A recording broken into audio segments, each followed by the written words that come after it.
to pass, as many of you know, President Biden's American Rescue Plan, which is a much bigger and hopefully final coronavirus economic rescue package. That includes, relevant to this call, about $40 billion for colleges and universities, for institutions of higher education. And they're supposed to spend half of that money on emergency grants to students to make sure that they can get through the next few months in terms of paying tuition and staying afloat. So that's something in some form that I'm pretty sure is going to remain in the bill and be an additional form of help. There's a lot more that's being discussed. As you know, there's a big debate about student loan forgiveness out there. Some folks want to just clear out all debt. I'm actually more focused, and I think this is probably more important for young people who are on their way to college or grad school right now. I'm focused on trying to make sure the interest rates are smaller. I always say, listen, I put the cross, and I used to be baseball. There's just no good reason why anyone should be carrying 5, 6, 7% interest rates on anything, including a student loan, given that interest rates in the economy are basically zero right now. We want to significantly increase Pell grants so that there's more grant funding. People are less reliant on the loans. President Biden has proposed doubling the maximum Pell Grant award. I support that very, very strongly. And I think we also want to look at proposals to try to cap the percentage of your income after you leave college you're expected to spend on student loan repayment if you do take out a loan, so that the burden is adjusted to your income. If you end up coming out of college and getting a great high-paying job, that's fine. You can afford to pay back your loan faster. But if you're making less money, if you go into public service, if you go into teaching, you're making less money, the expectation should be adjusted. You shouldn't be spending more than 5% of your income repaying your student loans. So those are some of the changes, some of the reforms that we have been talking about. And I think we've got an opportunity right now with a majority in the House, a majority in the Senate, and a president pretty much on the same page. We have an opportunity to make some good policy in the next couple of years. So those are some of the things on my mind. I know you guys will have a lot of questions about the current process, and Fred is here to help you through that. So I'm gonna turn it over to you and to him to carry on with the rest of the conversation. Thank you again, everybody. Thank you, Congressman, for allowing us to come and share a few moments with you. It's great to be here. Glad to see all the parents and the students on the line. I see Mary Zimmerman with a smile on her face when that Pell Grant was mentioned. So again, thank you for all the great work that you guys are doing on the Hill to help make the process much easier, simplified, and overall provide some support for parents in need, whether you're in school currently or preparing a child for college. We'll be ready for you. Let's get started with our presentation. Nari, is it okay to share my screen now? Absolutely, Fred. Go ahead. Okay, all right, I'll share my screen and we'll get started. I plan to share just a few tidbits with you all today. It'll be a high-level presentation. The presentation will be available for you after we're all finished. So for everybody who registered, you can look forward to receive this in the email if you're interested in that as well. Can you see my screen okay, Nari? Yes, we can. Looks great. Okay, let's get started.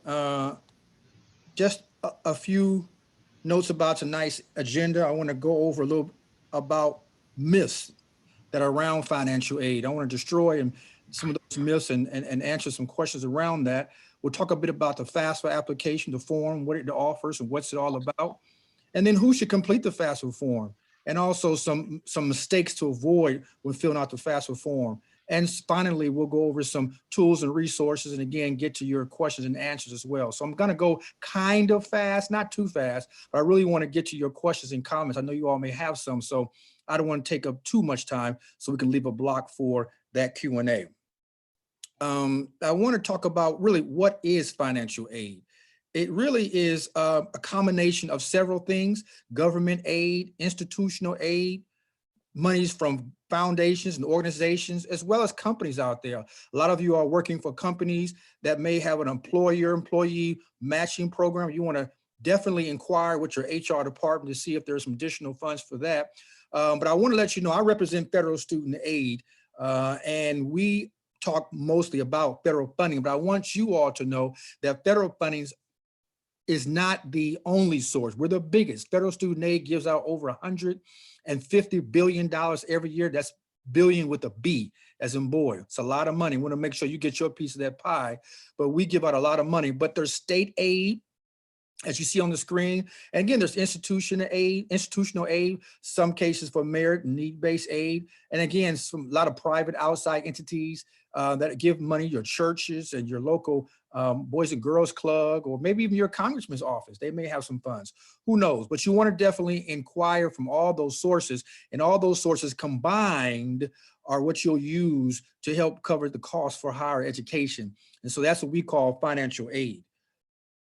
Some myths about federal financial aid. You may have heard some of these terms around the country. The form is just too hard to fill out. Or maybe only students with good grades get financial aid. Or my parents make too much money, so I won't even qualify for aid. Well, I'm here to bust those myths, because I know, I'll tell you, as far as filling the form out, I'm a former financial aid director many years ago. Been through the whole gamut, so I understand what you new parents and you seasoned parents are going through with this whole higher ed. But I would tell you, we do about 98% of our applications online now. When I was in aid, we did more paper applications. But we now are online in this virtual world. We do about 20 million applications a year. But the website you see on the screen, FAFSA.gov, is a location you'll go to complete that application. It really is easy.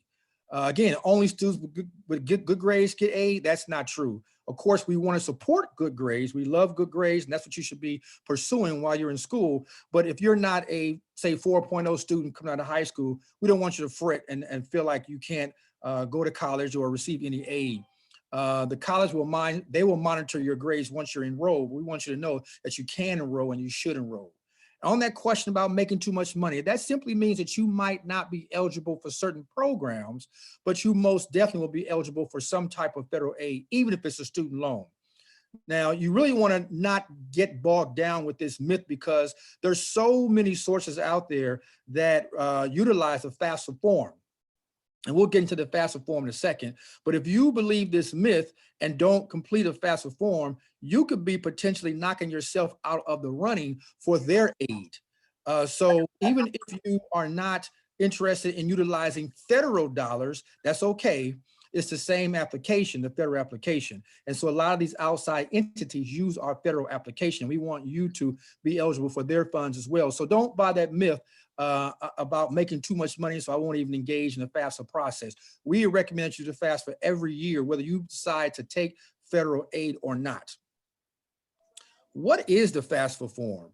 I know some of you may have that question. I want you to understand it stands for the Free Application for Federal Student Aid.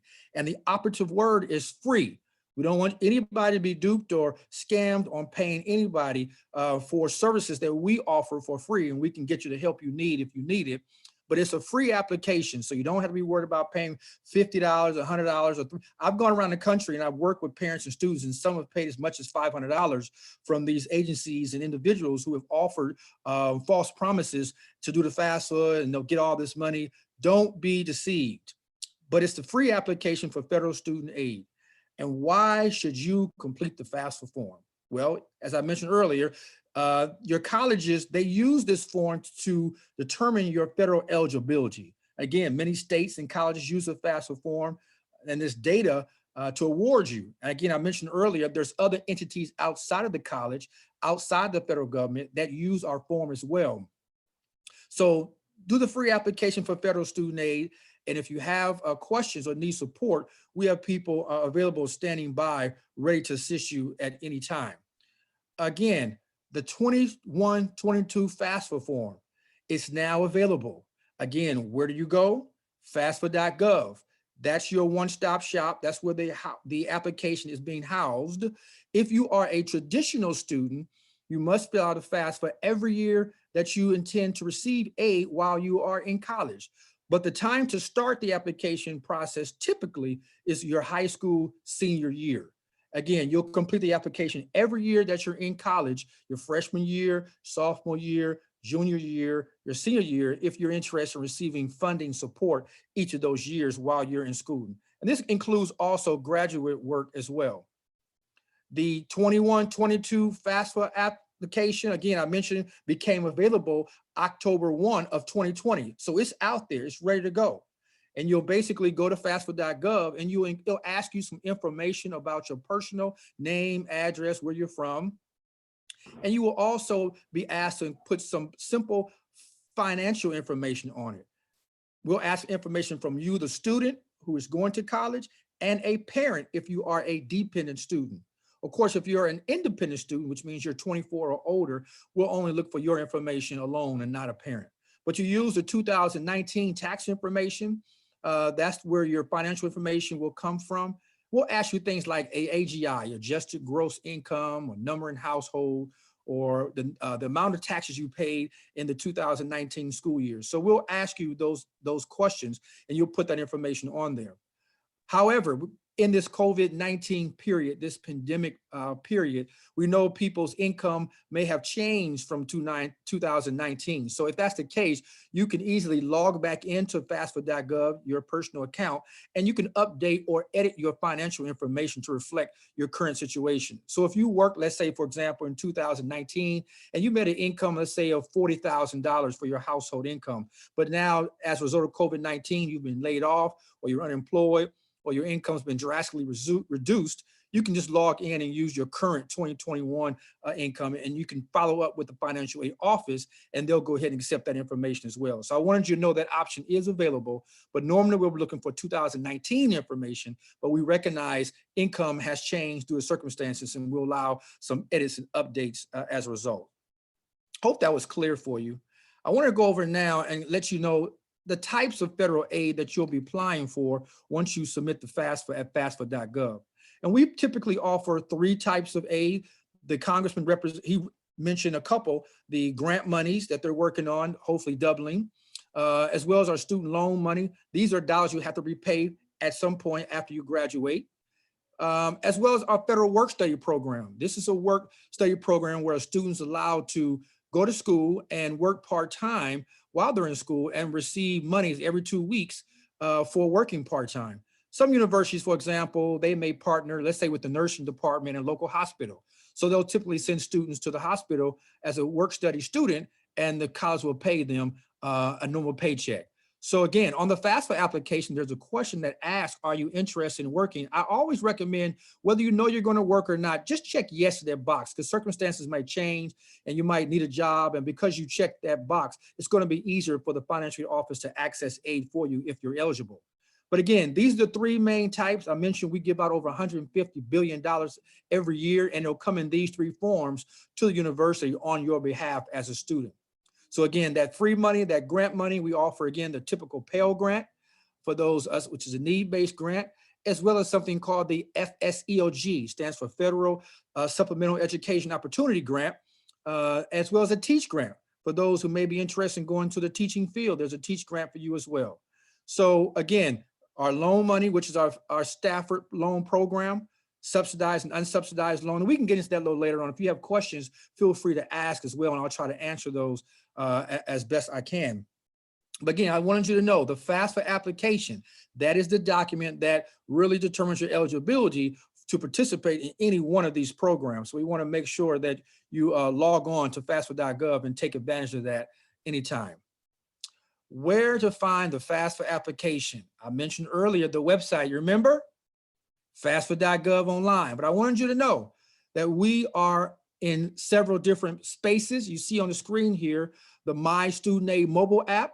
We have a new mobile app that's been out for a little while now, but it's really just recently received an upgrade. So it's really functional to really improve that user experience. So you can start the FAFSA, let's say, on a desktop at home and log out and log back in on your mobile phone and continue and submit. So you can go to studentaid.gov. That's our website, one stop for all parents and students. Talks about information, steps that you take before you go to college, gives you information while you're in college, and things you need to know after you complete college. So it really covers a whole complete financial aid life cycle. So again, just wanted you to know FAFSA.gov is where the application is actually housed, as well as My Student Aid mobile app. You can download that mobile app at your Apple or Android or Google store. So I really want you to take advantage of that. We're really trying to be innovative and stay connected to our borrowers, as well as those who are interested in receiving all types of federal aid and improving that experience for you, because we know a lot of folks are on their mobile phones. So we want to be in that space as well. I mentioned earlier, we just upgraded with some new unique enhancements. Again, whether you want to use a tablet or the mobile app, again, or you can go to our studentaid.gov website. Parents and students, that's the site for you, all the information you'll need. So I really want to encourage you to check that out. And again, FAFSA.gov is where the application is actually housed. Who should be completing the FAFSA form? That's a question that we get around the country pretty frequently. And we want to let you know, all the folks on this call, today's call, that the FAFSA is for you. So whether you are a student attending college currently, returning back to college, or you're an adult learner, doesn't matter your age, returning to college from previously starting, or you're just starting for the first time, or you're a student who is a graduate student and you're interested in continuing education, complete the FAFSA. It is for you. And it also is an application that is available for students who, whether you are a online learner, and let's say you have you've joined a program that is featured online enrollment, online courses, or you are a student pursuing a vocational degree or some kind of credential or some kind of special certificate. Complete the FAFSA application. Dollars are available for you in any of these fields. Again, that's whether you go to a 2-year school, 4-year school, public school, private school, in-state school, or out-of-state school. The FAFSA application is for you. So you want to make sure that you know that you are eligible. Who should complete the FAFSA? I mentioned earlier, as long as you are a U.S. citizen or an eligible non-citizen and you have a valid Social Security number, then the FAFSA application is for you. And these, I'm referring to students now, not the parents, but the students. If you are a student interested in enrolling into a program that's offering a degree or a certificate program, at least half-time or more, or you're a student who's completed a GED or a high school diploma or equivalent certificate, you should complete the FAFSA application. And for males between the ages of 18 and 25, you can complete the selective services online at our application live, and we want you to complete the application as well. So again, some simple criteria I've listed here. I think everybody on today's call probably should fit the criteria, so don't fret, don't worry. If you are a student who is not of from the United States, you can, I strongly recommend that you pursue additional aid from the institution. Most times universities have institutional aid that is there to support you as well. But for those of you who are U.S. citizens or eligible non-citizens, and say your parents are not, that's okay. If you're a dependent student, that's okay if your parents are not. They may be non-U.S. citizens, and that's okay. They can use zeros for their Social Security number, and they can go ahead and use their income that they actually earned for the income section, and they can print out what's called a signature page at the end of the application, sign it, and mail it in. And we'll get that information in the mail, and we'll match it with the student's FAFSA submission was, and that's how the student will go ahead and receive aid, and we'll notify the college of the situation as well. So I don't want you to fret. Let's go over the process real quick. 4 easy steps. 4 easy steps, the FAFSA application process. You want to first submit and complete an FSA ID. And we'll go over that in a second. That is your signature on the FAFSA application. It's a username and password.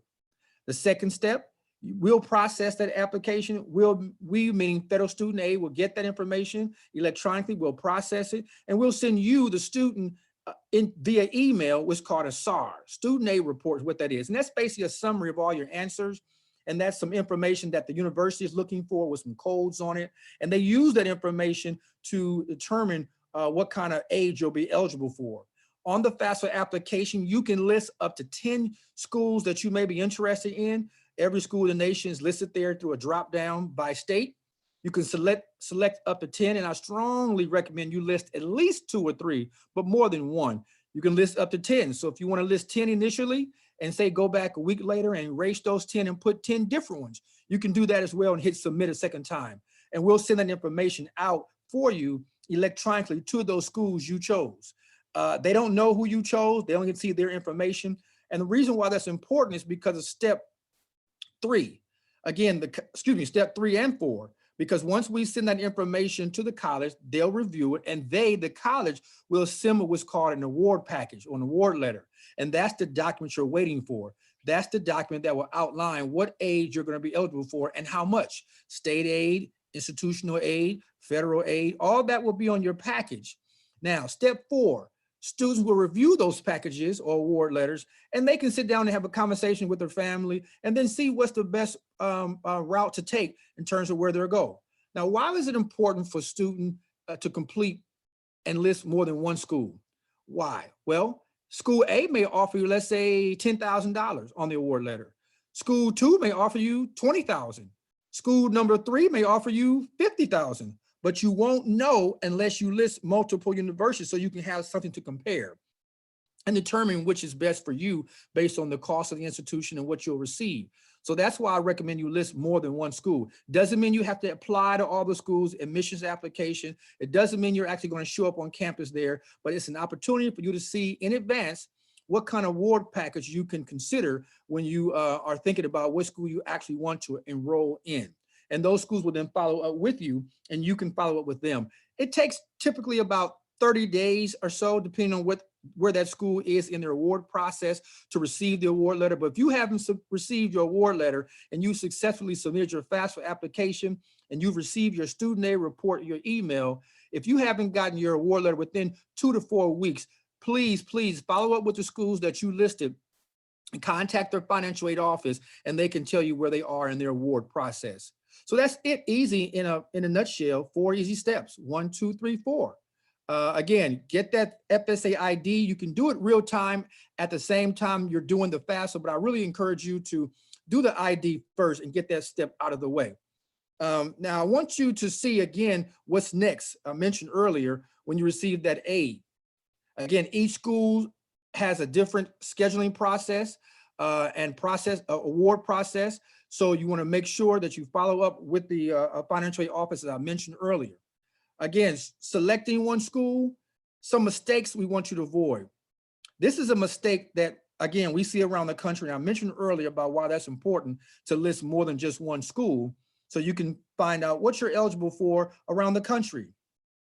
I don't want you to walk away thinking that because school A may only offer, let's say, $10,000, that that's the total amount you'll be eligible for to go to any other school in the country, because it may not be true. Again, schools can't see the other schools, so they don't know who's listed there. So again, I mentioned earlier, you can list private schools, public schools, 2 years, 4 years, doesn't matter. List them all. Again, it won't hurt you, and you can log back in later if you want to discard the original 10 or 5 or 3 and erase them, and you can just put in or select what 10 or 5 new schools you want and just hit that submit button and we'll receive it. And we're winding down here now, so we're going to get to some of your questions real quick here. What is needed to complete the FAFSA form? Now, I've already gave you some of the tidbits already, so you should know the answer here. Again, students need to complete that high school diploma or GED. Gotta have a social security number, be a US citizen or eligible non-citizen, and male must register for selective services if you're between the ages of 18 and 25. Again, so as long as you're pursuing a degree, you've been enrolled actually in an actual university, again, until you actually enrolled, no disbursement will occur until you've actually chosen a university and gone through their actual enrollment process. But as long as you're interested in pursuing a degree or certificate and you're maintaining satisfactory academic progress, that means you're making a C or better, then you're going to be eligible to receive federal dollars to go to school. Again, things you will need. Again, 6 things you'll need to fill out the FAFSA form. I mentioned earlier that FSA ID is critical. your social security number, your tax information, and any records you probably, if you use what's called the FSA or the DRT, the IRS DRT, stands for the Data Retrieval Tool. That's a tool when you log onto the FAFSA application, it's a button on the application that you can push, and it will automatically go out to the IRS and pull in the needed financial information and insert it into the application for you. So I strongly recommend that you use that button. It's not required, it's an option, or you can choose to manually type in your answers. But the IRS DRT, the IRS Data Retrieval Tool is what it's called. You'll see a big button on the FAFSA application. You can use that and it'll explain how it works, but it'll automatically transfer your information from the IRS into your application. Again, so this is it in a nutshell. Those easy steps you want to make sure that you're following. And I mentioned earlier, your FSA ID on the screen, you can see how to create it. You can go to studentaid.gov or FAFSA.gov, either location to complete your FSA ID. And once you complete that ID, it's yours for life. You won't do it every year. This is something you want to keep secret. It's kind of like your debit card, ATM card, which has a username and password. Keep that, just like you keep that private and secret. This is the same. The FSA ID, you want to keep private and secret. And we ask you for your email address. It's not required, but we recommend you use your cell phone number or email address. And the reason for that, in case you forget over the years your username and password, we can easily send you a reset button or a reset link and you can get activated again. But again, the FSA ID is simply a username and password, and we'll go through a verification with the Social Security Administration to verify that you are a U.S. citizen, and they'll send you a message saying that you've been validated and you're okay. So again, you'll complete that FSA ID in high school. If you're going to high school currently, you can do that now. Or if you're adult learned, you can complete that right now early before you actually enroll in college. And I mentioned earlier about our IRS data retrieval tool. This is just an overview information explaining how the information is transferred from the IRS into the FAFSA application. Information is correct because it's coming directly from the IRS. Just wanted you to be aware of that. I spoke earlier about the difference between the dependent and independent student. On this screen, you'll see here the basic requirement. If you meet one of these 10 green check marks, you are considered an independent student. For those of you on the phone, that basically means if you're age 24 or older, or you're married, or you're a graduate program, or you're a veteran in the armed forces, orphan or ward of the court, or someone who has a child or a spouse themselves, or emancipated minor, or someone who is homeless or at risk of being homeless, or legal guardianship situation. If you meet one of those criteria, just one, not all, just one, then you're going to be considered independent. And that means we're only going to look for information from you only and not you and a parent. You see on the right-hand side of the screen, dependent status, which basically means we're going to look for information from you, the student, and a parent on the application. And on the application, based on how you answer a few initial questions, the application has what's called skip logic. It will determine based on your answers whether or not we need information from a parent or not, and it will tell you that. Otherwise, it will tell you you are an independent student, and it will only give you those questions pertaining to independent student. So no need to get crossed up like that. But we wanted to make sure you knew the difference between our independent and dependent student and whose information should be supplied on the actual FAFSA application. Again, some mistakes we want you to avoid, some common mistakes we see across the country. Again, complete that application as soon as possible. Now, it came out live effective October 1, 2020. So the application is out there, and some of the programs are first come, first served basis, like our federal work study program or our SEOG grant money. Those programs, those dollars run out. So you want to make sure you are first in line by doing the application and getting it submitted to a university. Again, many states have college funds. They have dollars available. So you want to check with your state higher education department online and see what kind of funds they may offer you. Also, the deadlines for admissions applications, as well as the FAFSA is an 18-month application, actually. But typically, if you're doing the application, the FAFSA application, that is, between October and now, January, February, March, you should be pretty much in the early group. But I wanted you to know that you need to do the application as soon as possible. Don't delay. And again, on the application, we're going to ask for tax information from 2 years prior. That's the 2019 tax year. That information goes on the application. So you want to avoid some of the mistakes that people typically do. Again, check the correct website. Our official website is fafsa.gov, not .com. Okay, and in fact, those sites charge for what I'm offering you for free. So you don't want to be duped into that. Never pay to complete the application. So if someone's asking you for a credit card or some personal information, you know off the bat, that's not us, and you don't want to get caught in a trap.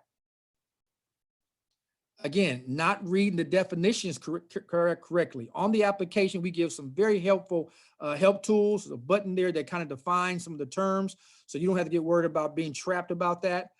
For example, number of family in the household. That would include you as a student as well. And we give some helpful help answers on the application to get you through that process as well. The number of family members in college. Some folks often don't know. Does that include me? Yes, that includes you. If you have a mom, a dad, or brother or sister in college, we want them included in that number as well when they ask you the number enrolled in college, as well as some of your specific financial information. But if you use that IRS DRT tool, like I mentioned earlier, it will automatically pull out the key information that we need and import it into the FAFSA application. Submitting incorrect information. Again, a parent versus student. Again, on the application, there's 2 sections and it's color coded. So you'll know one section will say parent section and the other will say student sections. You want to make sure you're putting the right information in the right section. And again, you want to make sure that your social security number matches. So when you're completing the process of obtaining an FSA ID, the Social Security Administration can get an accurate match and they'll notify you. Oftentimes folks get married and their name changes, but their Social Security card has their former maiden name. And so the administration is going by what the Social Security Administration has listed for you. So use that name so we get an accurate match when we're applying for the FSA ID. Again, you want to sign the application with your electronic FSA ID if you're a student. If you're a non-US citizen, you can do what's called the signature page that I mentioned earlier and mail that in at the end of the application. Okay, hope that was clear for you. Now I want to go into briefly, as I wind down here for your questions and answers, some information around some of our federal student aid tools and resources. And we really have a lot of resources out there. I've mentioned some already. Studentaid.gov is your one-stop shop, but we also want you to be aware of our customer service line, our 1-800-4FED-AID line, or 1-800-433-3243. We have operators standing by in all time zones ready to take your calls. We are so interested in helping you. We have operators that are willing to help you over the telephone get your application submitted. So you want to make sure that you give us a call if you have questions. We're in the social media space on Facebook, Twitter, and now Instagram, and also YouTube. We have a lot of 1 and 2 minute simple videos. We strongly encourage you to go to YouTube and just search under federal student aid, and you'll see some of our helpful videos on FSA ID and the financial aid process, our programs. Everything I've discussed today and more is right there for you. So I really encourage you to take advantage and give us a call if you have questions. And that basically is going to wrap up my presentation. I hope that's been somewhat helpful. I haven't gone too fast, but I wanted to leave some time available for you to answer some questions. If you have a moment, feel free to answer a couple survey questions for us. I put the survey link online. You can take a picture of it, or you can wait to receive the PowerPoint in the mail. But I appreciate your comments and your words or recommendations that you may have. We're open to hearing what those might be. So again, if you have questions, don't hesitate. Let us know. Give us a call. But right now, I'm going to turn it back over to the Congressman's office, the folks over there, and let them field any questions that may have come in the chat or so forth. Great. Thank you, Fred, for that wonderful presentation. Okay. Just a reminder, if you would like to ask a question live, please first do so using the chat feature at the bottom of your screen. Please first ask the question and include the town and the town you are from along with your name as well. Before we get into those live questions, we're going to do a few frequently asked questions that were submitted beforehand. Some of these may have already been addressed, but we want to make sure we reiterate them Yes, since most they're at the definitely. top of everyone's mind. Most definitely. So our first pre-submitted question, I have one child in college and my second will be leaving for school next year. Does Wow. having multiple children in college positively or negatively affect financial aid eligibility? Positively, because your need is going to be greater with both of those students in college. And I've gone through that same scenario. My son just graduated from college here locally recently, so I understand your concern, but it's going to help you. That's going to be a plus thing. In universities, I would strongly recommend that you contact the institution that you're interested in going to and see what kind of additional support they offer. But as far as a FAFSA application, your profile will look much more favorable when they ask you the question, the number in college. They'll take that in consideration when they're considering your eligibility. Great, thank you. All right, another pre-submitted question we have here. What should parents of high school juniors do to prepare for next year's FAFSA application? Oh, good question. I would strongly recommend that juniors now do a strong job, and it doesn't take a lot of time, of compiling various scholarships that may be out there that you can apply for. Most scholarships will have a beginning date your senior year.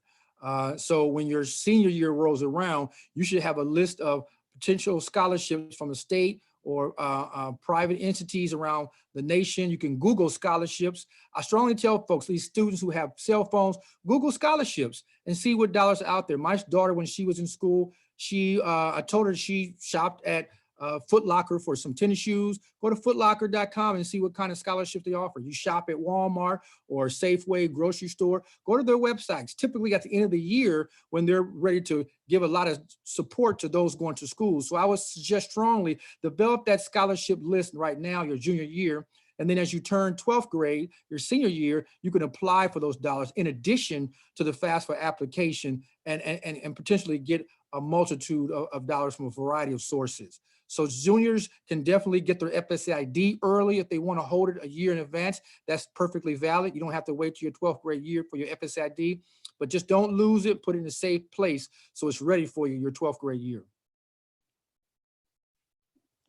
Thanks, Fred. All right, we are going to begin live questioning.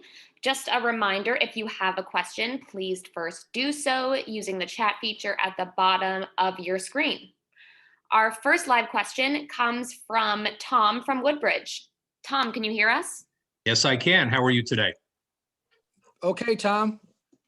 Hey, Fred, here's my question. I have a son who is completing his second semester of freshman year at Coastal Carolina. Okay.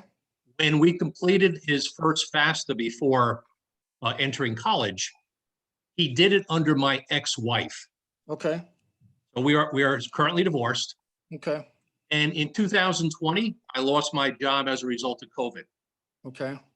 Can I apply or help him apply for FAFSA using my Yes. income from last year? Yes, you can. Yes, you can. Each year is looked at differently. Each year is different. We look at the FAFSA application is most interesting. Where is the most support coming from? Which parent of that, and you determine that. Whichever parent's providing 51% more support, then that's the parent we typically want to complete the application. But to answer your question, I'm sorry to hear about your job situation with COVID-19. It's affected a lot of people around the country, unfortunately, which is why, again, if the income has changed from what it was 2 years ago, or even last year, you should and can update that to fit what it looks like presently. And you, as father, can be the parent to support your student's application. So even though you may have used your ex-wife's information year one, you can use the other spouses in year two. Got it. Thank you much. Mm-hmm. Thank you, Tom, and thanks, Fred. All right, this next questioner would like their question asked anonymously. How does selective services registration work for transgender students? I have a transgender child, and this is something that many parents of trans kids are concerned about. Right. My child does not legally change their name / gender markers yet. They are 18 years old. I know of others who hesitate to legally change names / gender markers because of selective service?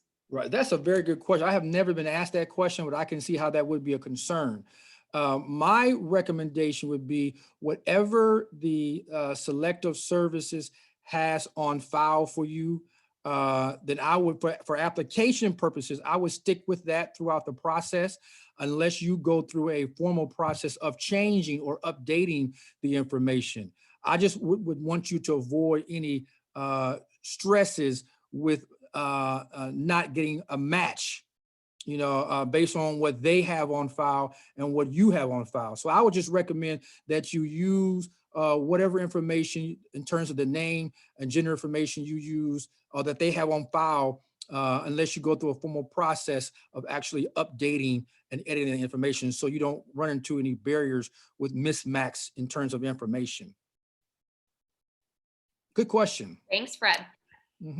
Our next questioner comes from Westfield. We have Susanna. Susanna, can you hear us? Yes, hi. I filled out the FAFSA a few years ago when the inputs from the IRS data retrieval tool were visible. And I guess since then they've been covered because of, security, right. Identity theft issues that cropped up. And so I was able to see what the IRS data retrieval tool put in. And I was really shocked because the income line was much higher than I knew my husband's income was. And so when I dug into the data, I discovered that because he had withdrawn all the money from his 401k at his employer to roll it over into an IRA, that was showing up as income. And so it was totally overstating how much money we made and therefore distorting what we were eligible for. And my concern is now that that's covered up, now that people can't see it, is that happening to people without their knowing it and they're not qualifying for aid they actually should qualify for? Good question. I know we haven't seen a large people having that challenge, but I can see how that would be a challenge. You should not include that so it's not held against you. And secondly, to your point earlier, the IRS data retrieval tool, we've never been breached before and don't want to be breached. And so as a extra security measure between us and the IRS, that information coming from the IRS, that information is blocked out. You only get a message now saying that your information has been successfully submitted. So that means that somebody who can't see their data might not realize that a rollover, which is not considered taxable income, is being included as income. What you can so do, they have no way of knowing that. So shouldn't anybody who did a rollover should probably hand enter the data instead of using the retrieval tool? The choice is yours, but you'll see it on your student aid report. When you get your student aid report, it will outline your entries and all the answers that you gave, and it will show all the income information as well. So okay, so you should double check. You should double check your student aid report. Student aid report and make sure that the numbers make sense. Yes, you'll get that in the email about within 2 to 3 days after you submit that FAFSA application. You can compare to make sure all the information is accurate. And if it's not, you can then log back into the actual FAFSA application, your individual application. You can edit, update that information necessary, or by all means, just follow up with the financial aid office and they can make changes for you internally there. Okay, is that something that you can give us feedback to the people dealing with this? Because I'm sure there's lots of people who are getting in that situation and they have no idea what's going on. I would definitely take that back. Also, how is it changing from this year to, I guess, 1 or 2 years from now when the FAFSA is going to change and the divorce? It's a new legislative change. Okay, you're not going to worry about that yet. I can't speak about, we're worried about it, but we don't really have all the nuances worked out yet. We're working through it now. And before we launch that information, we want to make sure everything is in line. And to be quite honest and frank, we're working through that new setup. It won't take place until down the line. And we're in the process of redesigning and getting that retrofitted for those new legislative legislative changes. Okay, thank you very much. Thank you, Susanna. Thank you, Susanna. All right, next up we have Yan Yan from Somerset County. Yan Yan, can you hear us? Hi, thank you. Yeah, fantastic presentation. Thanks, Fred. Thank you. Yeah, I have a simple question. I lost my job last June due to the COVID. Okay. And I think the financial impact will be shown in the 2021 tax form, not the 2020 tax form. Okay. So is it possible to reflect this in the Fafsa? Yes. Thank you. Yes, yes, yes. So you, in your situation, and we are aware that a lot of folks around the country will have this situation because of COVID-19 and loss of income, or income was reduced drastically. So yes, to answer your question, if that's not accurately reflected, then you can use current information that's more accurate and reflective of your situation. You can replace that information. I would strongly recommend you refer you to contact the financial aid office, let them know, notify them, because they're going to be looking for actually, excuse me, income from the 2019 tax year. Because the FAFSA always looks for financial information from 2 years prior, not the current year. However, we know that folks' income may have changed from 2 years ago, and that's okay. You can update it to reflect the current situation, and by logging in and editing to reflect the current situation, or just notifying the financial aid office, and they'll ask you to send some verifying information to verify that, and they can update it for you. But yes, you can update that. Thank you. Mm-hmm. Thank you both. And Fred, I just want to double check with you. Are you okay to keep the session running until 5:15? For you, yes. Okay, we appreciate it. We just have a good amount of questions, and we want to be able to answer as many as we can. Okay. This next question comes from Anne from Cranford, and I'm going to be asking her question for her. Okay. How do FAFSA deadlines apply to a student who is transferring from 2-year school to a 4-year program?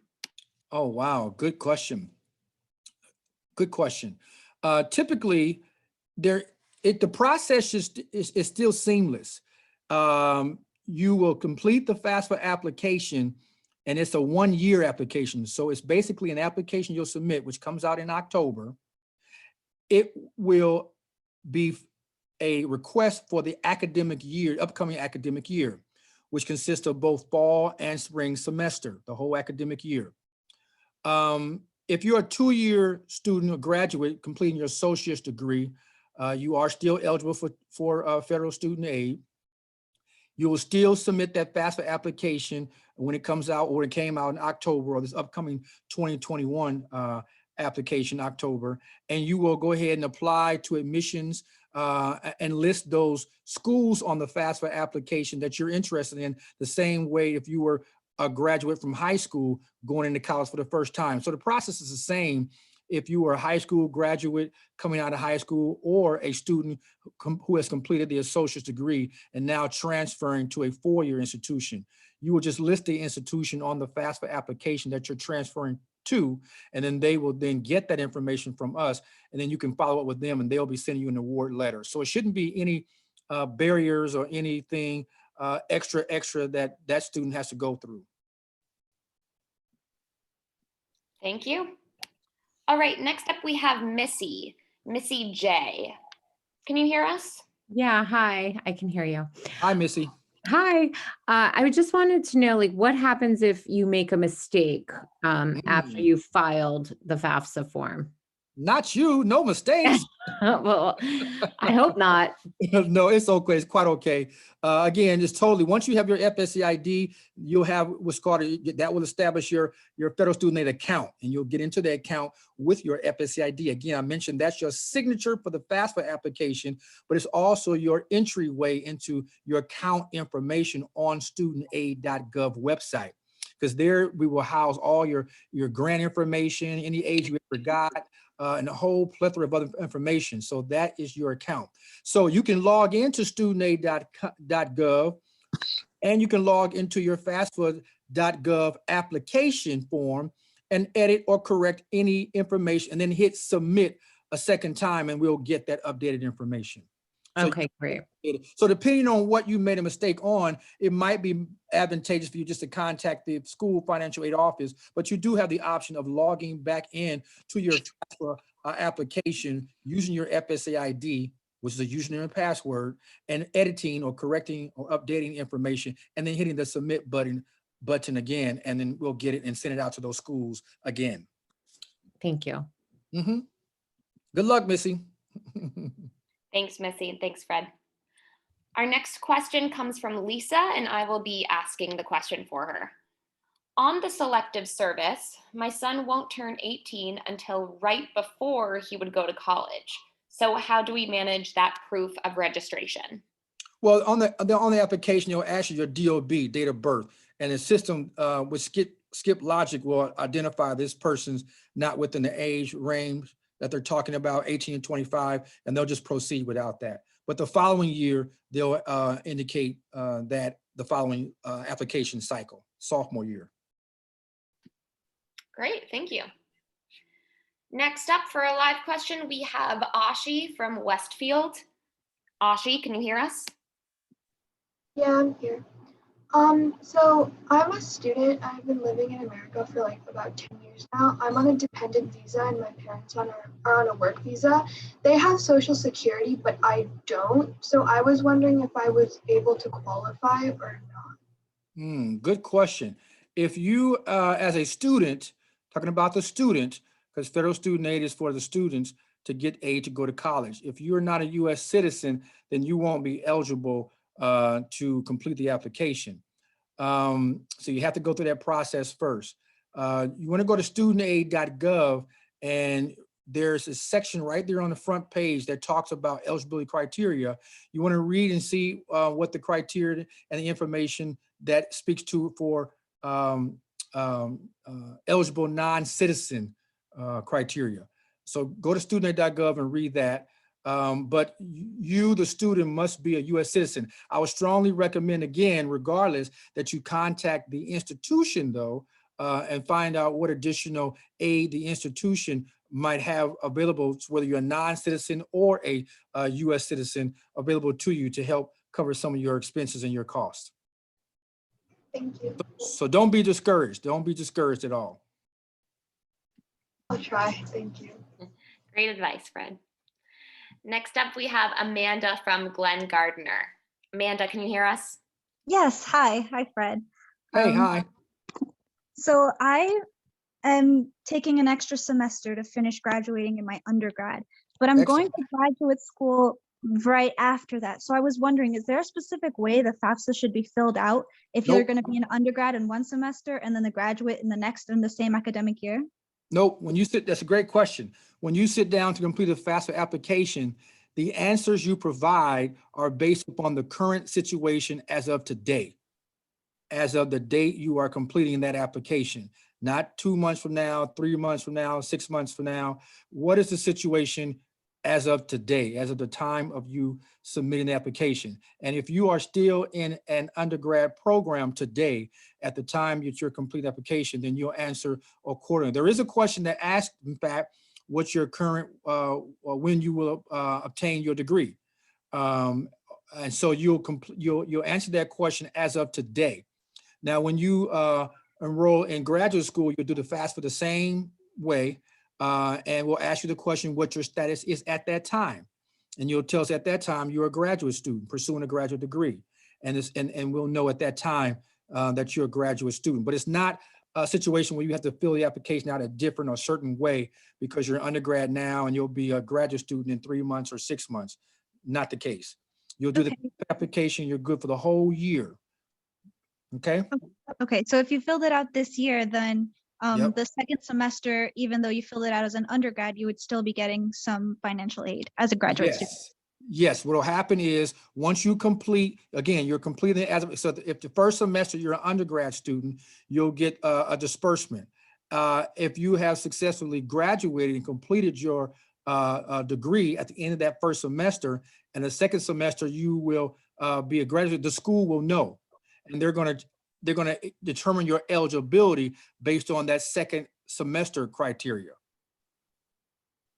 Okay, thank you very much. Okay. Thanks, Amanda. Next up, we have Tom from Cranford. Tom, can you hear us? Tom, do we have you on the line? All right. We'll try to get back to Tom in a little bit. Let's go to Daniel C.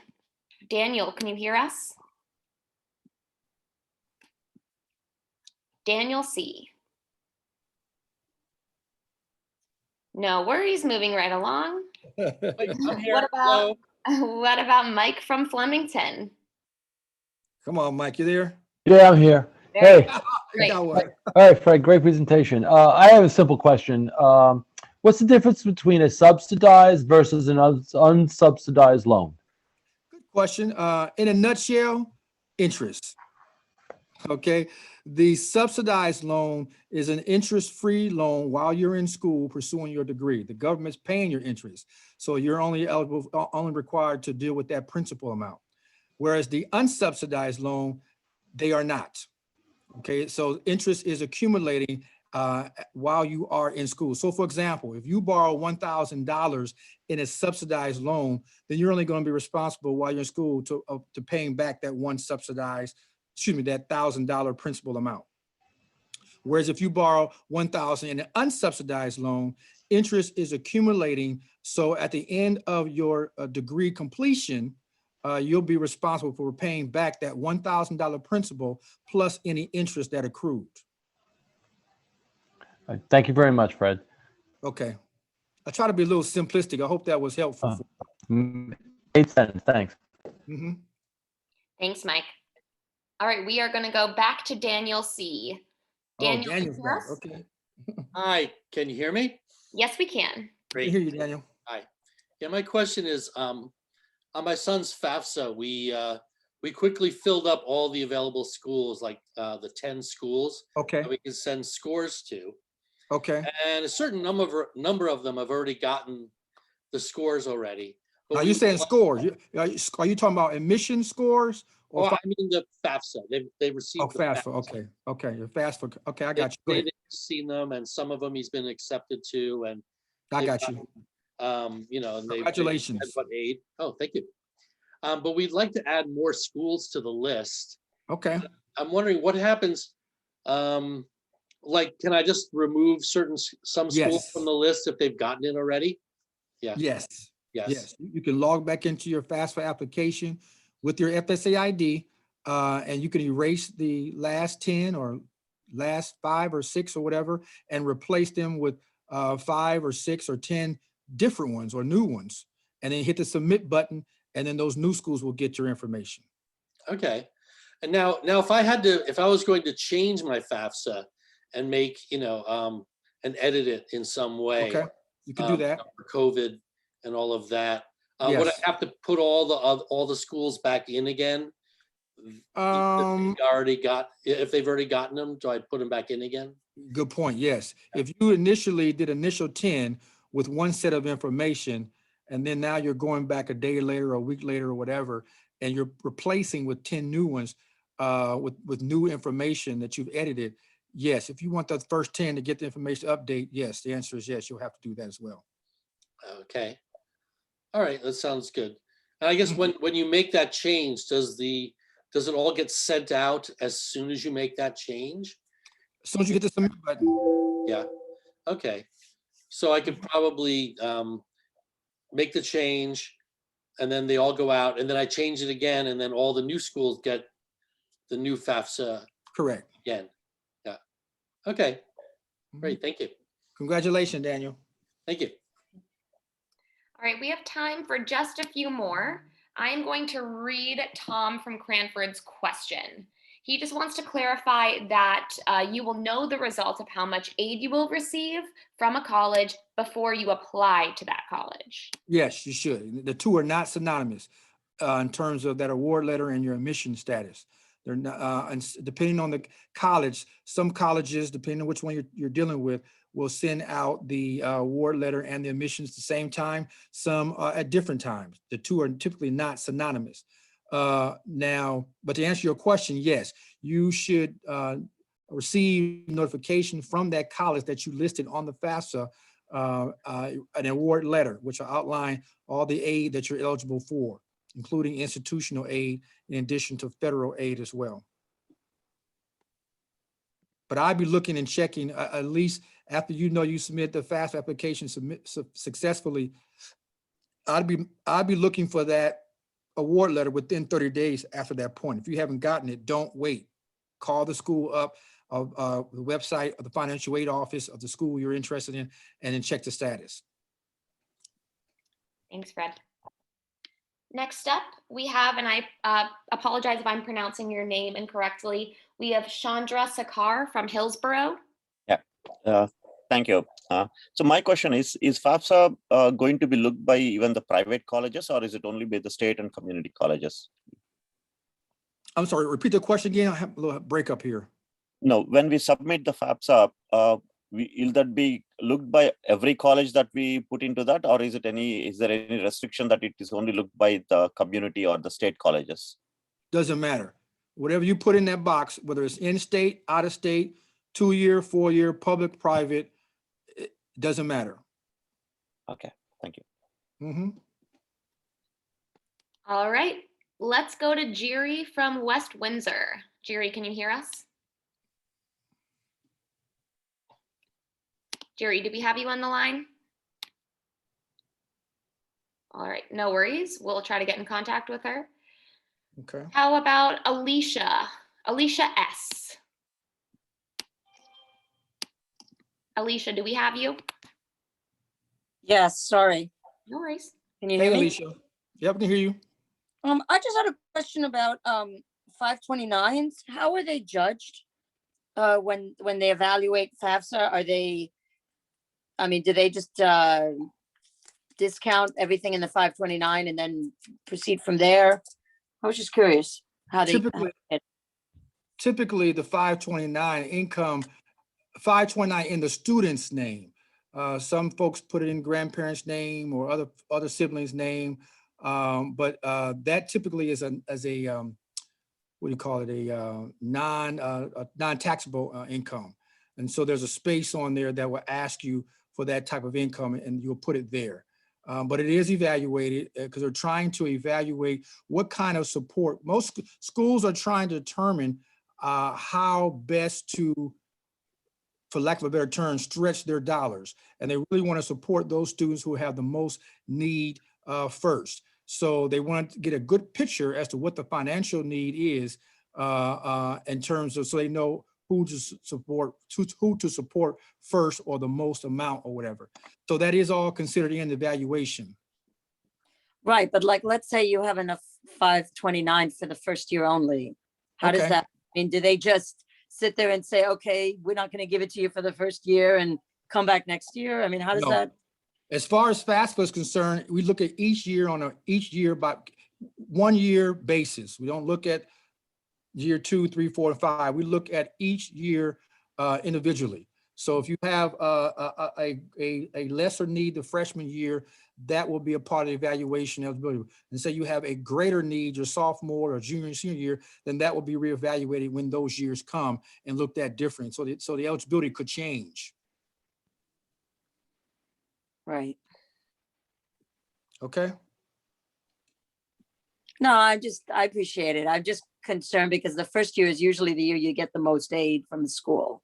Yeah, you want to make sure you also, that's a good point, because you want to make sure you're reading the fine when it comes to the institution now, not federal aid, but the institution, particularly if you have a student who is receiving any merit-based aid or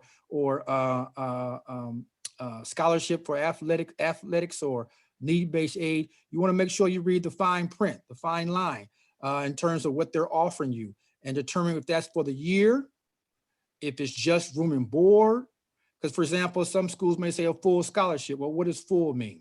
How are they defining full? Is it just tuition only? Is it tuition, room, and board? Is it just for 1 year?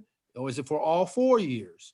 So make sure you read the fine line and get an understanding from that school what the criteria is for their dollars. But for federal dollars, you're going to be eligible for whatever you're eligible for all 4 years. It's going to be based on what you submit on that FAFSA for each year. So we evaluated each year based on what you submit each year. So it could change, could increase. Okay, thank you. Alicia, we are going to quickly get through 2 more questions. Okay. We have Bill from Somerville. Bill, do we have you?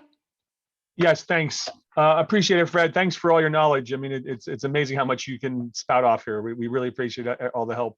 No Two problem. quick questions, actually. In filling out the form, my daughter's a first year, so it's kind of renewal. So when it says, have you received federal student aid, a loan work study would be It's yes, included. then, Yes, is that's included in that. yes. Okay, just wanted to make sure. And then there's another one that says, it asks about the housing plan. And Yeah, is that like for don't- this year or next year, or it doesn't really matter? That just it doesn't, well, it's just a way for the school, because it's going to the school, the information for to determine whether or not you're interested in live on campus or off campus or not. Okay, so it'd be what she's planning to do for the fall semester. Yes, and I check on campus so they can, because they have what's called a COA, cost of attendance. And in that cost of attendance budget takes in consideration housing costs. Meal Okay. and what dormitory, and there's a cost associated to which dorm they're in and all that. So that's what that question is related to. It tells the school what your plans are, what you're thinking. So. Okay, thank you. Mhm. Appreciate it. Thanks so much. All right, and finally, we have Jerry from West Windsor. Hey, Fred. Thank you. Lovely presentation. Very informative. One question I had about FAFSA. So I am currently on an L1A visa, and I know I'm not eligible. My daughter is in junior high school, but she would be going to college possibly next year. And I am expecting my green card to come in years' time. So what would be the deadline, or by what date I should become eligible so that I can apply for FAFSA loan for my daughter? That's a good question. I don't know the exact date. All I know is that, for example, we are currently, the application we have right now, which came out in October of 2020, is for the 21-22 academic school year. So, which typically around the country begins when school begins August, September, around that time. So if you are expecting that within the whole entire academic school year, then you will be okay. Otherwise, the next application will be the 22-23 application, which doesn't come until October of 2021, this year, several months from now. So I don't know when you're expected to get your particular green card, but my question is, whatever application that you are completing, because that's when she'll be in school, she needs to make sure she has U.S. citizenship status in that academic year. And I strongly recommend you contact the financial aid office at the college that you're interested in going, and they can probably answer a little more for you in terms of how you should navigate that. Got you. Thank you. You're welcome. And good luck to you. Congratulations. Oh, thank you, sir. I hope I get it fast enough. Oh, thank you so much to everyone on this call. And thank you, Fred, for answering all of those questions. We are nearing the end, and I just want to remind everyone that we will be sending out a recording of this event along with Fred's slides. So that will be sent out to everyone that RSVP'd. And by doing so, you are also subscribed to our newsletter. In case you are not, I am also going to drop the link to subscribe to our newsletter right now, just to ensure that you get that email. And thank you again for participating. I am going to turn it over to Fred for any closing remarks or any last quick thoughts. I just want to say thank you again for the opportunity to present to you all. I love working with my parents and students, specifically. Just remember to do your FAFSA early, do your FSA ID, and don't stress about this process at all. It has drastically improved. Just give us a call at 1-800-4FED-AID if you have some questions, or you get stumble a little bit on something. Give us a call and we'll work it out for you. We really do want you to navigate this with the best results possible, and hopefully get all the aid that you're eligible for.